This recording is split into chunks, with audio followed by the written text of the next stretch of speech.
Well, welcome everyone to another Mindful Monday where we provide resources, education, connection, collaborations to support you on your wellness journey. And whoops, here we go. Technical difficulties. All right. Anyway, I would like to start by thanking our sponsors, of course, Kathryn Sandford, White Sands Premier Travel, Vibe, and BAM Metrics for making this episode possible. So if you are a mid-career woman feeling overlooked or uncertain about how to express your true value in today's fast-paced work environment, then you are in the right place because we are here today to talk about going from invisible to in demand with Kathryn Sandford. Kathryn has transformed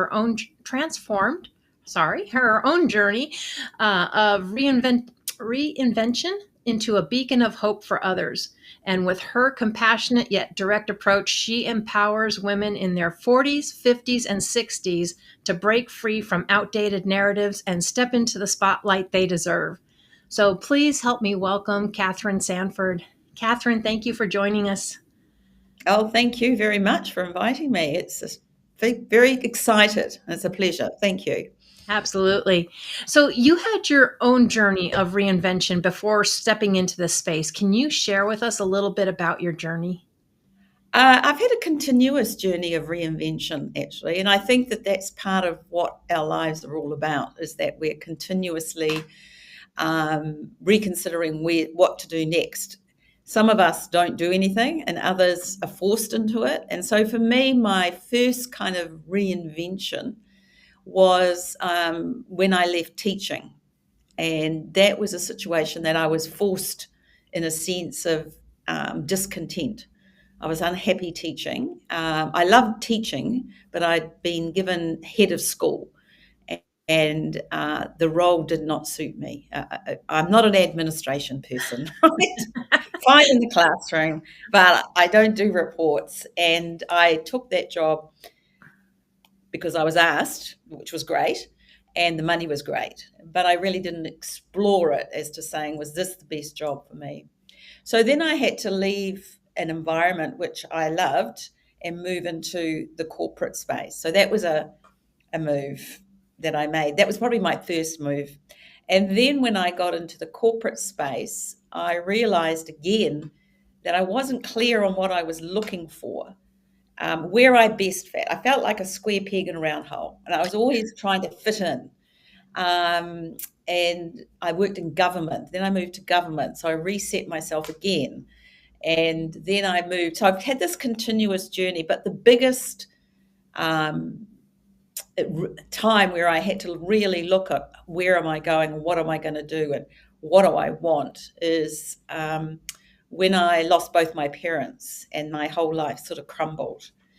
And it was reinvention from a healing perspective. I had to, the timing of their passing was the time that I'd left one role and I was going into another role. And then I didn't go because of going through mum and dad's passing.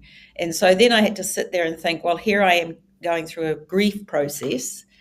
Here am I trying to manage my family because they were young, trying to just survive quite a traumatic experience because they died suddenly together. So there was then, well, what do? I have to still work, but I just need to have an understanding of where I best fit. So that was probably the major where I really looked at what I wanted and where would I best fit and what could I offer to the role and what was I looking for where there was alignment.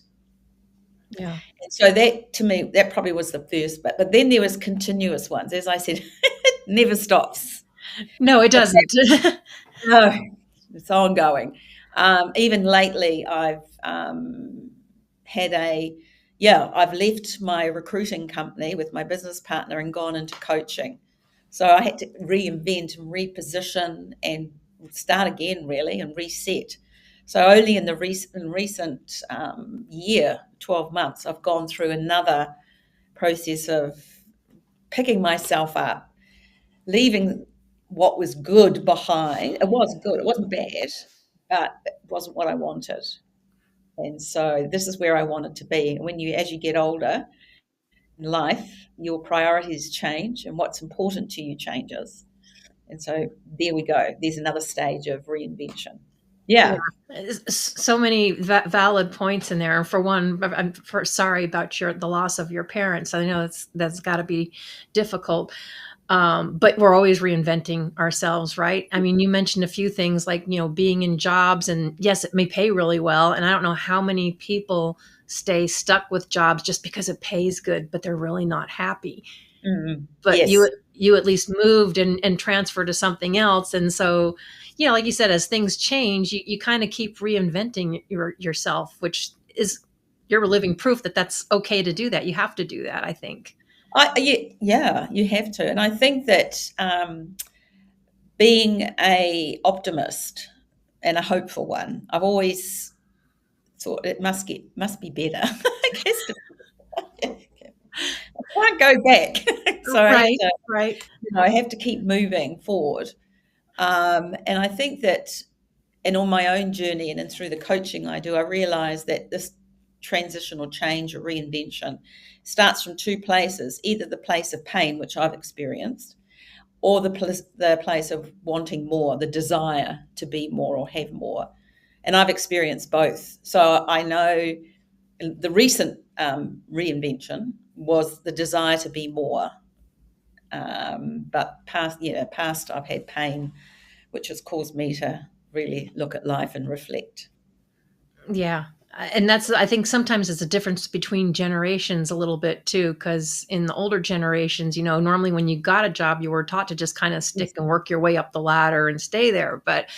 And I think we look at the younger generations, like what's wrong with them because they don't stay with a job. But Yeah. is it, really because they're bored, or because they're just reinventing, or because they just have not found, I mean, you're talking about, women in their mid career, but still Yes, really all ages. I think it kind of applies.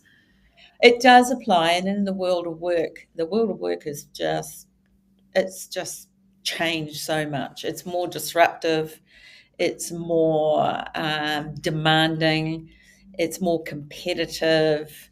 It's not a place. It's more focused. The scarcity aspect of the world of work is heightened. The abundance is not there anymore. So when you get scarcity thinking, you get a lot of challenge, you get a lot of stress. The job search is very different to what it used to be. We've got AI. And so when you're in your mid 40s, you've used to going through the process of looking for a job. Your career's just kind of happened, and Hmm. then suddenly you get to a point of usually around 45 where it's not happening anymore. And I've got competition coming up that's younger, more dynamic. Technology is they're digital native, so they just go boom, boom, boom. AI is coming, and what do I do? And it's the point of you either do nothing or you decide to do something, which is where I come in. Yeah, and that's good because you bring up a valid point, and I know you work with women. That was something we experienced a little bit when we moved, because here we are in our 50s, and my fiance was looking for something else, and you go to apply for a job and everything is automated and it's all online. It's like, what happened to the, the meet and greet people? That's just gone. That's just gone. But when you're working with mid-career women, a lot of times they kind of feel held back. What are some of the invisible habits or beliefs that hold mid-career women back from being seen and valued, do you think? I think the real issue sits around not really understanding how to promote themselves, the limiting beliefs that sit behind that, not really understanding the impact of that and how it has on them in regard to how others see them and perceive them. So it means lost job opportunities, it means less salary, it means being ignored, it means being missing out on promotions. There's a consequence of not positioning your value in a way where you come from a place of power rather than a place where you're not sure, not confident. So those self-limiting beliefs that sit around self-promotion are really quite prominent in women. We're Mhm. conditioned to behave in certain ways, and we're also nurturers, So our greatest strengths can often take us to a place that don't serve us well when we're under pressure, and not recognizing those triggers can actually not serve us well. In the sense, I had a client who's a very caring, loving, works in corporate, always out looking after others, very focused on people. And in the commercial, she sits in a senior leadership, and she struggles Mhm. with positioning her superpower. And so what she tends to do is overcompensate, and she ends up getting all the work, and she does it and gets no recognition for it. So those are the consequences of not really understanding who you are and standing in your power and saying, look, no, I'm not doing that, but I'll do this. And having those conversations and positioning, because that's the only thing you can control, is how you are perceived by others. You're the one. That's it. Nobody else can control that. So that's the power you have to harness Right. within. And So no, then yeah. So basically, what you're saying is, even though she does all this stuff, she shows up, she does the work, she's doing all this stuff. She is actually still invisible. She's not getting recognized for it at all. Just kind of like a doormat. don't, yeah, very much so. And that's how she actually feels. That's the word she used, actually, doormat. I feel like a doormat. And she sits on a senior table with GMs and CEO, and there are other women there too. Hmm. So it's not, it's just how she feels and those self-limiting beliefs. And it slowly eats away at her confidence and belief. Yeah. And so inside she's churning, and outside she comes across as, everything's fine. I'm fine. I'm fine. I'm okay. I'm fine, but I'm not fine. Yeah. So what is one thing, or what is maybe one thing you would start to do to help someone get past that? I mean, not everybody can up and leave a job, which sometimes is the best thing to do. But if you can't, or you feel like you can't, how do you help someone to start break through with that so that they are not invisible anymore? I think it's coming back to understanding and getting to know you and who you are and what you're all about, and realizing what your reality is. Because sometimes we create these stories that are maybe worse than they actually are. So I had a client, for example, recently who had built up a company with a co founder. It had been sold on the condition, what she believed would be the same sort of culture and everything, but that didn't happen. And she had a very senior position, but was being the other director of the other company was sort of taking over, not bullying, but just asserting his authority. Hmm. And she started to really um, look, where am I going to go? I'm going to give this up. I'm not going to do this anymore. Da, da, da. And then she came on my course, and she went through a real big reflection of who she was, and her confidence in being able to articulate that really helped her. Because at the end of the course, she said, you know what? I'm actually happy here. I know how to deal with these challenges. This is my reality. But that reality is not the story I have now, because it's the story of I know how to handle it. I'm no longer afraid. I can confidently go into the meeting with this particular guy.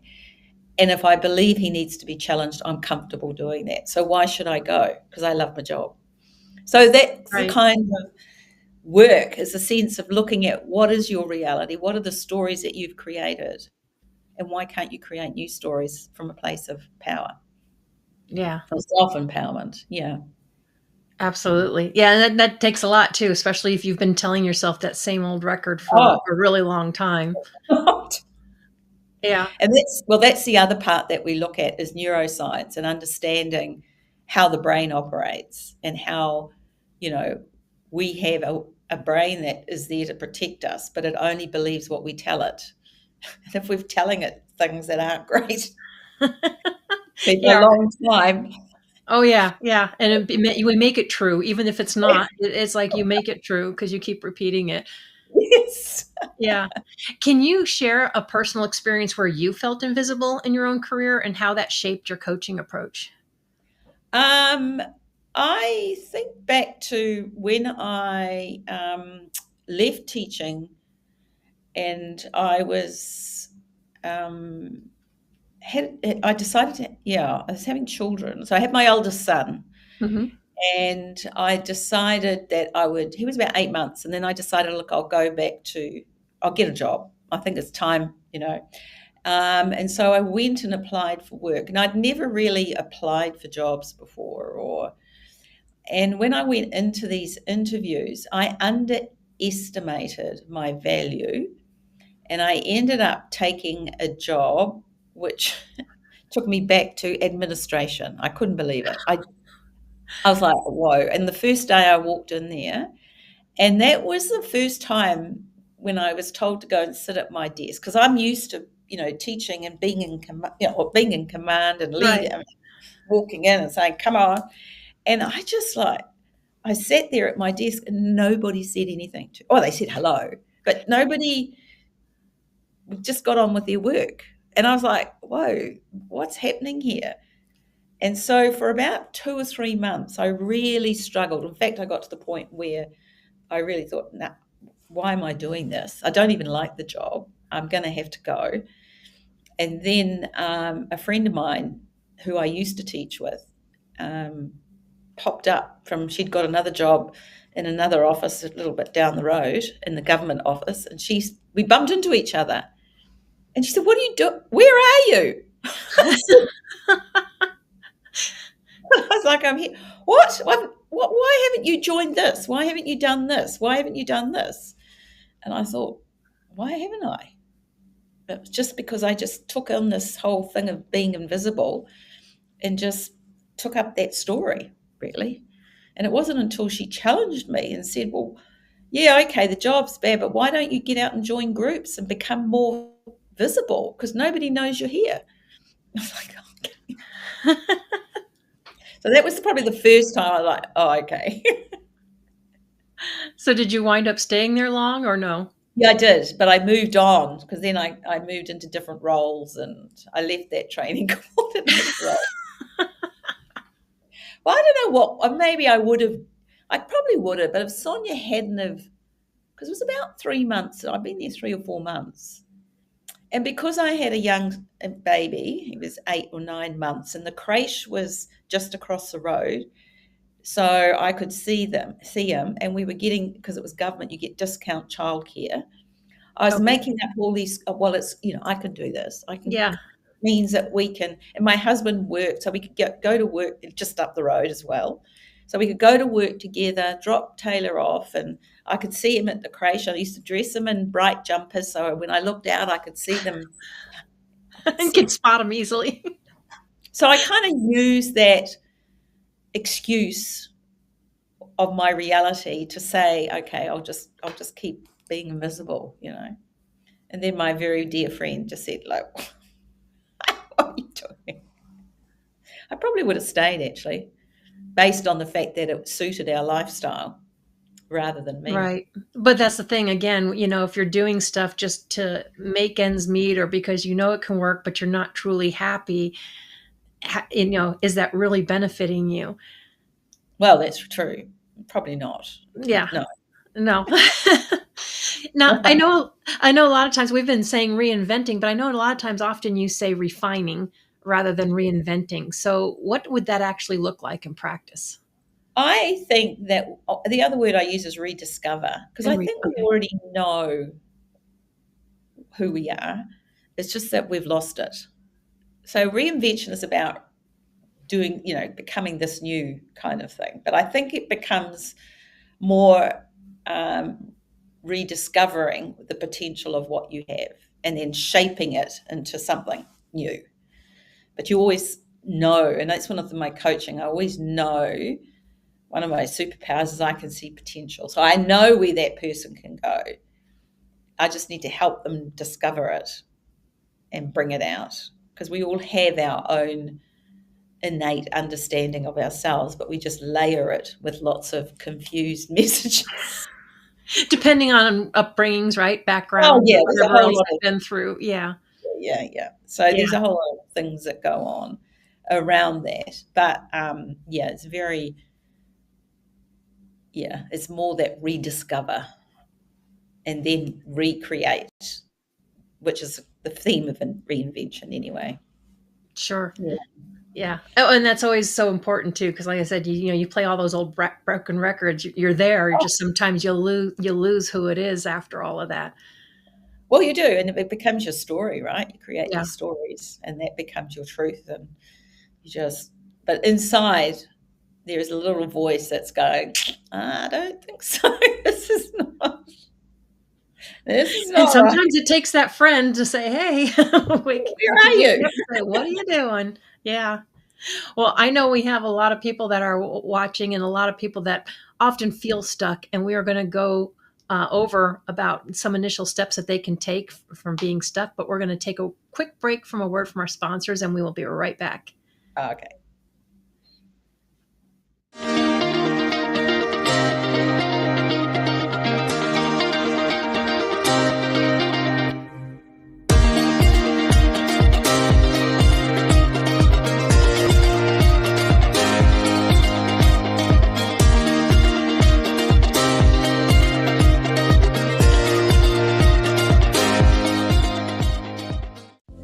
Relief for PTSD, anxiety, pain, insomnia, and many other ailments. Introducing Vibe, the world's only pocket PEMF device. You place in your pocket while cooking, cleaning, relaxing, watching TV, sitting at your computer, reading, or walking. Self-contained standalone device. No drugs. No other phone or Bluetooth connections required. No monthly subscription fees. No apps to download. No boson. The future of medicine is in the frequencies. Come join the revolution.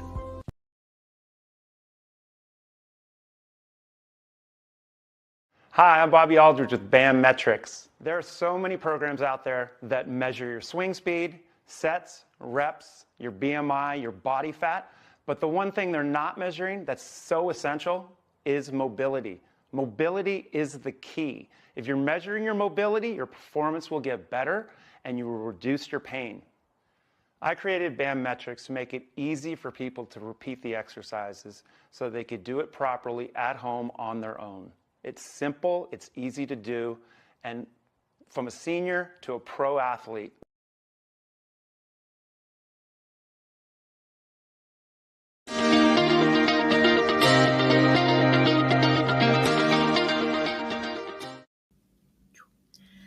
So, Kathryn, you work a lot with the people that are in their mid 40s, 50s, and 60s.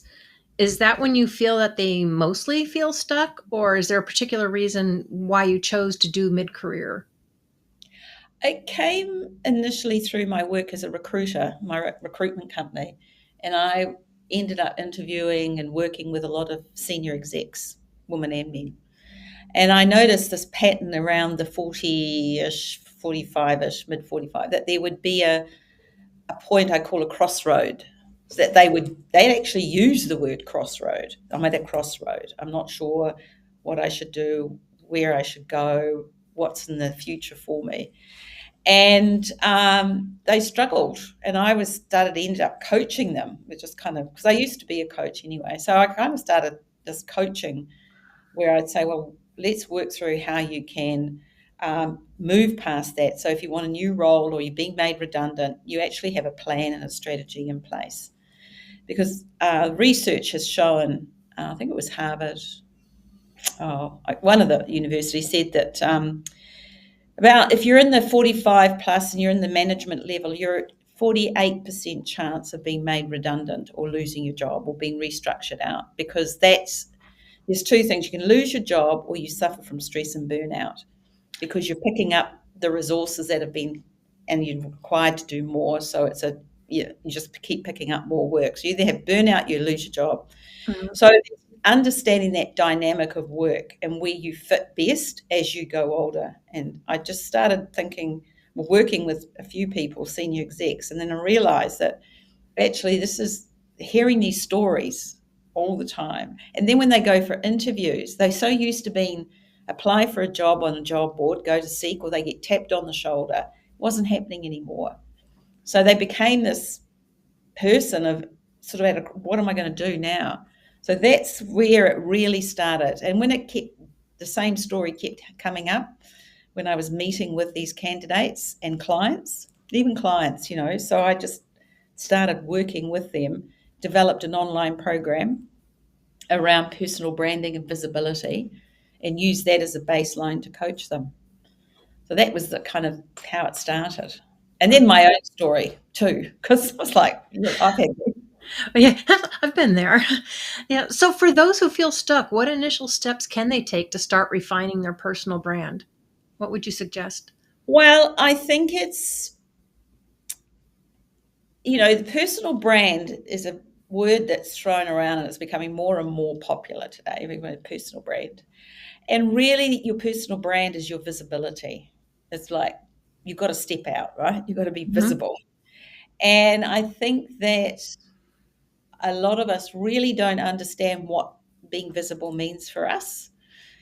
And so I think the first step is to really look at doing some work on self and awareness and understanding who you are. Sort of like let's create a picture of who I am right now. What's the good? What's not so good? And what am I going to choose to do about this? And the next step is understanding it's a journey. So you don't finish it, you actually keep refining it.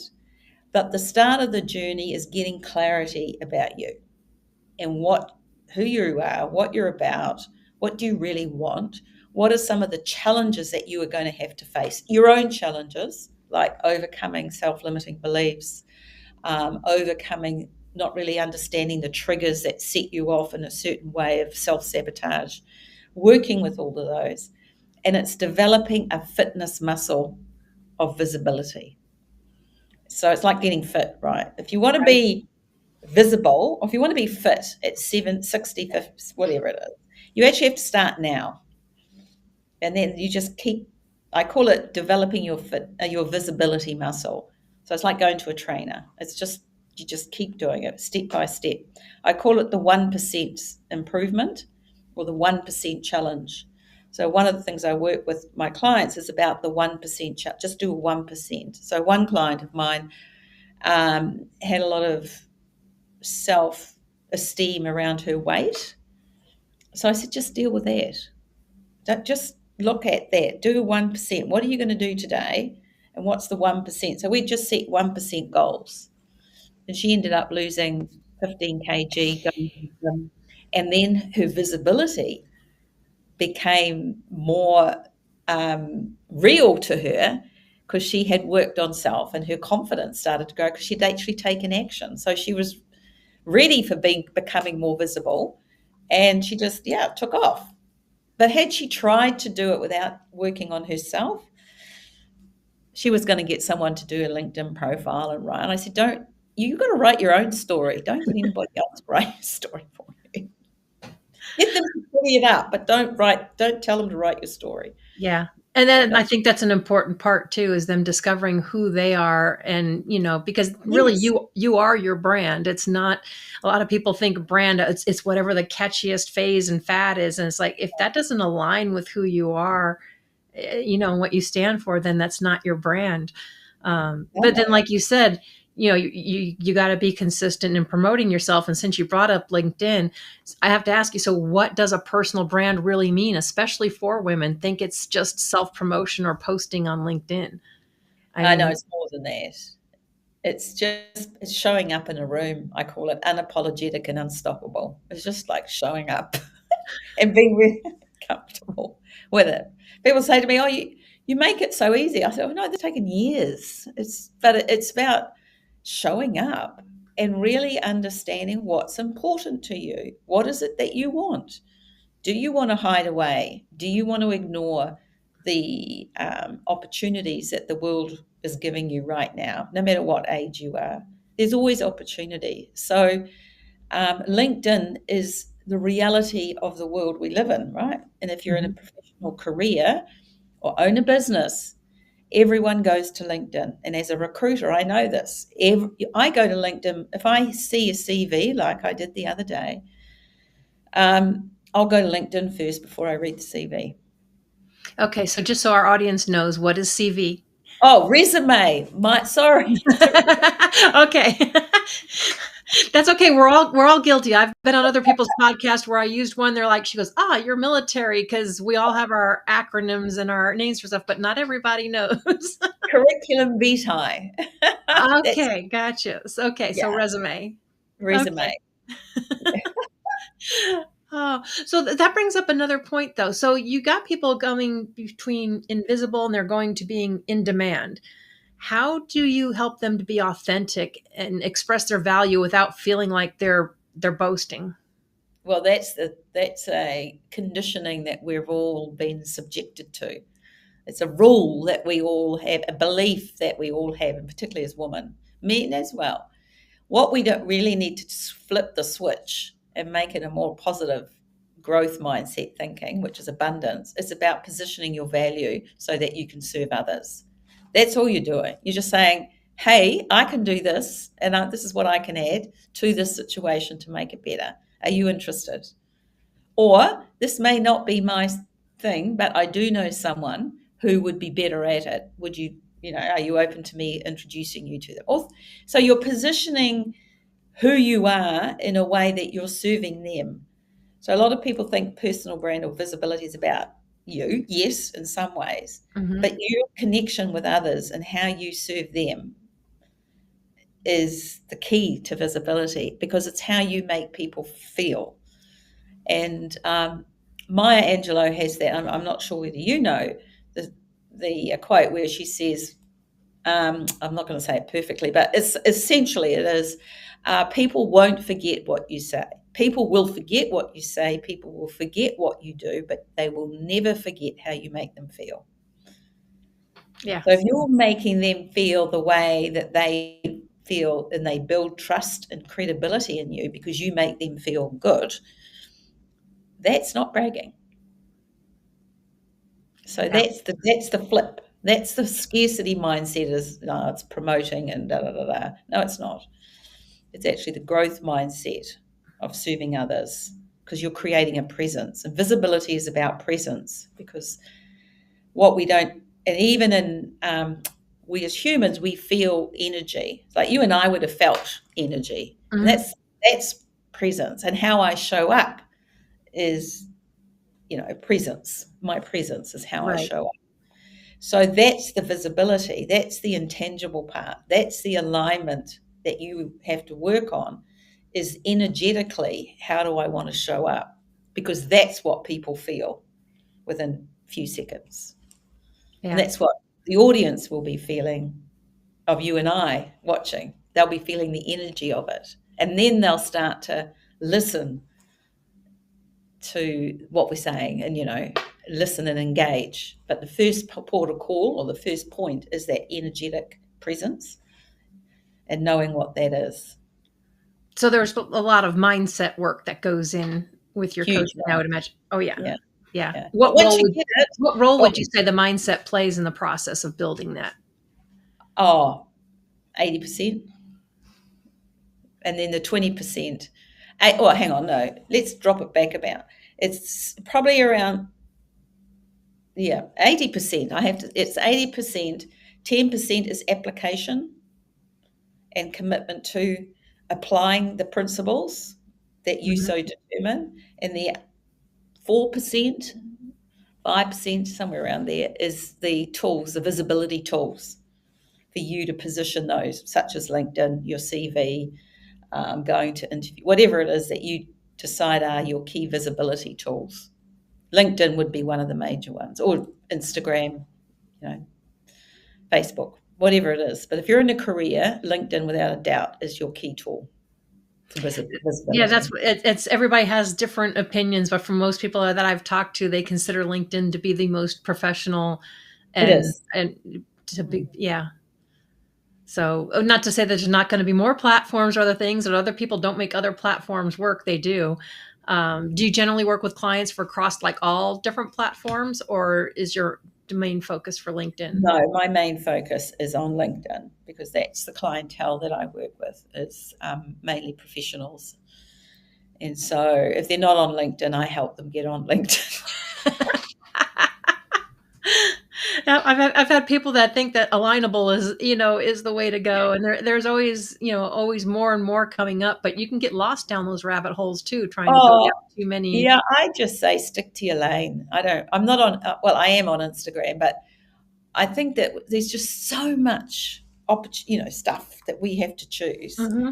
that it's so much noise, and it just gets, and if we're not, in the age as we get older, we're not so intuitive around digital online stuff. It takes an effort for us to do it. And so, I look at my children, and they're what, 30 something, but they're, got their phones in and that. And then I look at my grandchildren, like, oh my God, they're just like, woof. And so, it takes effort for us to sort of step into that space. But once we do, it opens you up. But I think you just need to just focus on the lane you want to be in. And just Yeah, stay in that lane. I've been with plenty. You go in this coach, and this one does this one, and then this one does that one, and it's like you're trying to follow all of this, and it's like, oh my God, and then you just in overwhelm, and there's another kind of burnout, right? Oh, that's burnout. Yeah, that's noise burnout, man. It's just too much decision and choice. And so then you just progress, right? Once you get one lane sorted, then you're kind of comfortable to go into Instagram, or into those platforms if you want to go into TikTok. I mean, I get exhausted by TikTok. It's just like, oh my God. I have yet. I had like created one, but I'm like, yeah, I can't. I just can't do so it. much. I I can't don't do it. really want to know what wedding dress the argument I had with my husband over what toy we should, I was just like, I don't need to know this. I don't want to know. So we were talking about, the mindset is really important. Like you said, it's 80%. And we have a lot of people when that they're stuck, like you said, they have outdated stories that are no longer serving them. So what are maybe some tips and techniques or something that you can maybe share with our audience of how they can start to shift those outdated stories? Well, one of the best things, very simple technique that seems to work, and I was one that I use myself and I share in my coaching when we start off, is that to write on a balloon all the things, self-limiting beliefs that hold you back, and then let the balloon go. Or there's that one, or you write them everything down on a piece of paper, 2 pieces, 3, and then you burn it, let it go. So it's all about letting go and understanding. And those 2 exercises, all my clients go, that was the best ever. Yeah, it seems so simple or kind of weird, but I guess in a way, like you said, it's releasing it. It's releasing it, and it's letting it go. And I said, when people say, oh, let it go, you actually have to take an act of letting go. And that's probably one of the easiest ways you could do. And so and you can do it all the time. I mean, when you're sort of feeling that you're self-doubt, is you just write on a piece of paper, or you can just rip it up, but write everything down and then just rip it up and put it in the bin. One of my clients set fire to it, but she was running around because she put it in the rubbish bin, but she forgot there were other pieces of paper in there. Whoops! I was going to say, yeah, we don't want anyone burning their house down over the tips. Don't do that. And that's really an important piece. The next piece is activity, is being active physically, and looking at ways to mobilize yourself. And that mobility, the sponsor for that, I thought, mobility is very important. So staying static does not create energy, and we need energy. So we actually have to commit to some form of activity. Walking, strength building is really important. So the 4 elements of mind, body, soul, and socialization are the key things that we should start working on. So we do a little exercises, within my mind, what am I working on? Within my spirituality, whatever that is, it can be whatever you determine it to be. What am I working on? Within my physical, what am I working on? What am I committed to doing? And within my social connections, what activities I'm doing? And so they go through the 4 elements and tick them off so that they understand that you just can't become visible by doing one thing. It's actually Right. No, it's a number of things and it takes time and consistency. But Oh, the other one thing that I would also like to add is having a conversation about understanding the danger of your comfort zone. Because what we're trying to do is retrain our brain to see, because what it does is try to protect us. mhm, And it likes comfort because it's certainty, right? right. And anything uncertain is dangerous. So what we'll do is keep reconfirming, oh, stay there. You will start having excuses. Whatever happens, it's too late. I can't do it. Too old. Whatever it is. But that nothing's going to happen in that space. So part of that journey is really looking at the only way I'm going to get what I want in life is by being uncomfortable. That there's no other option. I can't. If I stay here, the same happens. If I step out, different things happen, which will be great. And it's these Yeah. conversations that you have with each other, with yourself, and Yeah. understand. That's a saying I think a lot of people will tell you is, do the uncomfortable until it becomes comfortable. But, And you then know, keep doing more uncomfortable. yeah, you keep going, but you go a little bit at a time. I think sometimes people try to Oh go like yes. way too uncomfortable, Oh and yeah.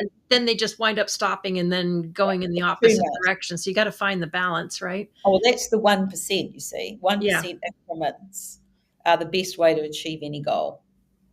So there's a book called The 1% Challenge where you just follow it through.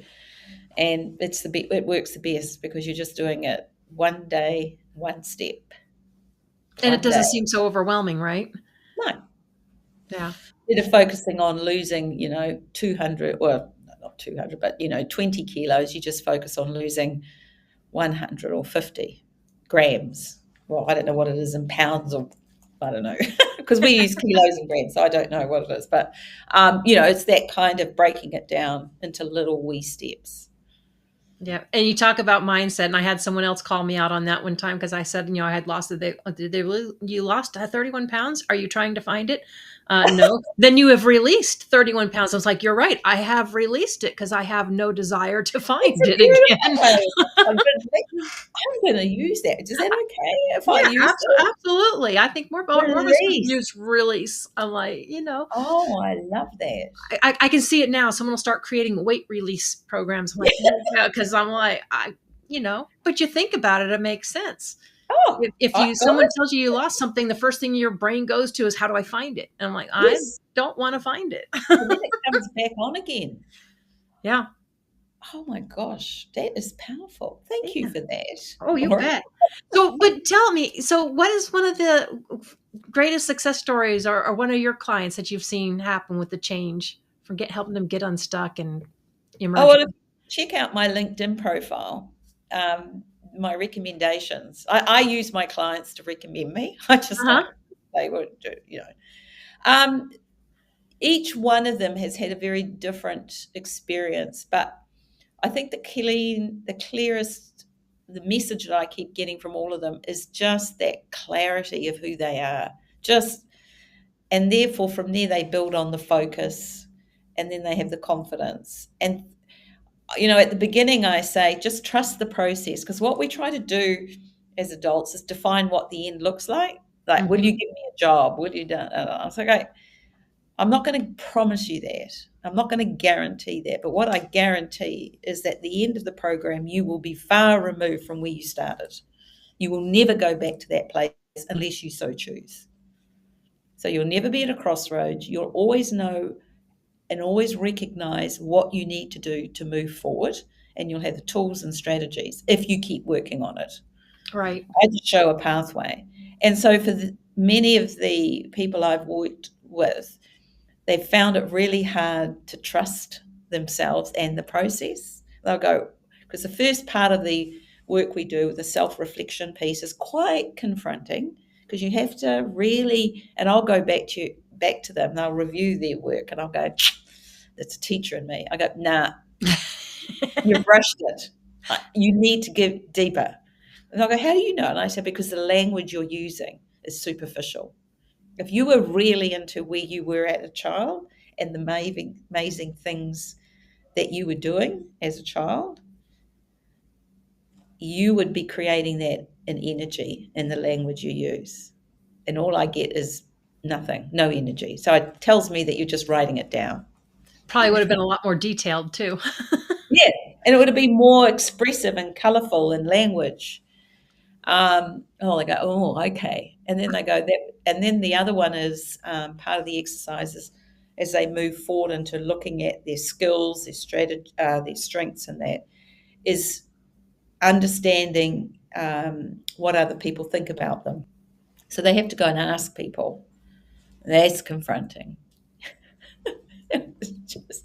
And there's a specific questionnaire that they actually have to ask people, Okay.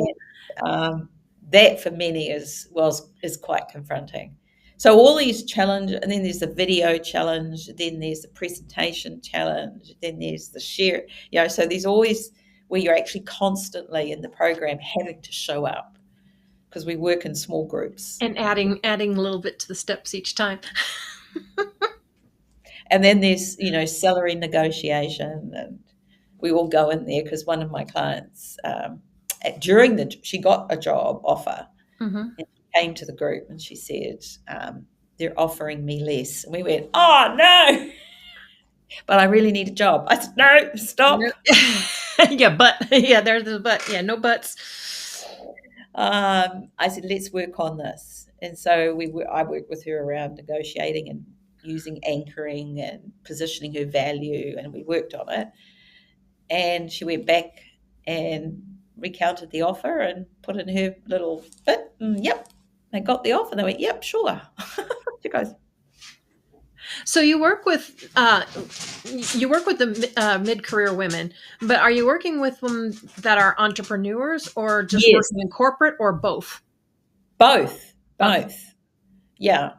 People just arrive. I was like, okay, I've got a young, years ago, maybe about 8 years ago, I still do it actually. I mentor for women at the business school, Auckland Business School, University Business School. Mm-hmm. And I'm on a women's graduate program. And I had this mentee who 10 years ago. Anyway, she came back to me the other day.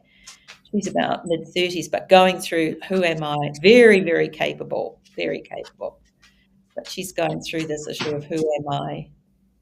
I don't know where I am. I don't know my value. I'm stuck, blah, blah, blah. And so she's joined the program. I said, oh, we might be. Oh, she said, oh, no. This is what I need. I need someone. I need this guidance. So it's interesting. I think those who are we all go through the same questions about ourselves, but we're just in different years, and it means different things, but it's the same. If that makes sense. Yeah, it does. It does. So what lasting impact do you hope your work will have on the landscape for mid-career women in the workforce? That women will really understand their power and potential of walking into the room and just being unstoppable and unapologetic and lead with influence. And I just think that it is important for us to role model that for the legacy of who we are and who is coming behind us. And as my daughter and my granddaughters, I want them to see a grandmother, a mother who lives life to the fullest and is, negotiates and deals with these challenges, but is on that continuous learning of understanding self and where I sit in this world and how I want to be. And it's so freeing because well, and you said you just had someone that was like, what, their mid-30s. I mean, do you think it's possible you will be seeing people that are even younger? That's what I said to her. Yeah, I think it's becoming more and more evident that because in that age, and knowing from my mentoring of the graduates, the conditioning of how they're meant to be. Because I think back to my university days, man, we had fun. I used to say C's get degrees. And, oh gosh, but now it's it costs a lot more. We didn't have to pay for our education. We were lucky. It costs a lot more, so there's more financial gain or commitment, and debt to carry. Plus, there's the pressure of getting a job and pressure of getting A's. I mean, the more the A's you get, the more likely you know. So there's a whole set of pressures that they face. Whereas we had a lot more freedom. It was just different, and we didn't have these pressures. And I think that that's what's happening at the moment. I've noticed anxiety levels are a lot higher, escalating in young women in careers. That's what I'm experiencing with my mentoring at the moment. Is they're dealing with these young ones who've got anxiety around their grades or how they look, or I'm going, gosh. All I had was a pair of jeans and a t-shirt. Levi's was my thing. Yeah.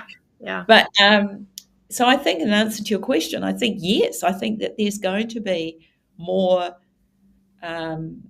women and men coming to me now, because it's when they get to that point of, what do I do? Who am I? And where do I want to go? What's my future look like? Very Yeah, because hard. I've noticed even more young people seem to be kind of feeling stuck, or where they want to do this, but maybe because of other pressures, they feel pulled to do this and they're kind of in their own stuck. Yes, very much so. Different stucks. Yeah. Same but different. Yeah. So, Kathryn, we got about 2 minutes left. What? Oh, that went fast. I know, didn't it? What do you want to leave the audience with today? What's the most important thing you want to know? I think that just to take that reflection piece of, if you're feeling the crossroads, I call it the crossroads of disquiet, is to spend some time reflecting and then ask yourself 2 questions.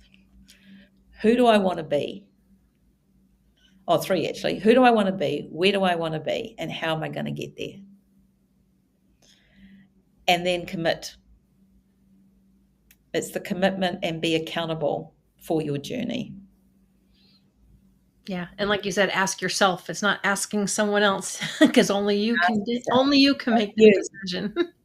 Only you can do it. Yeah.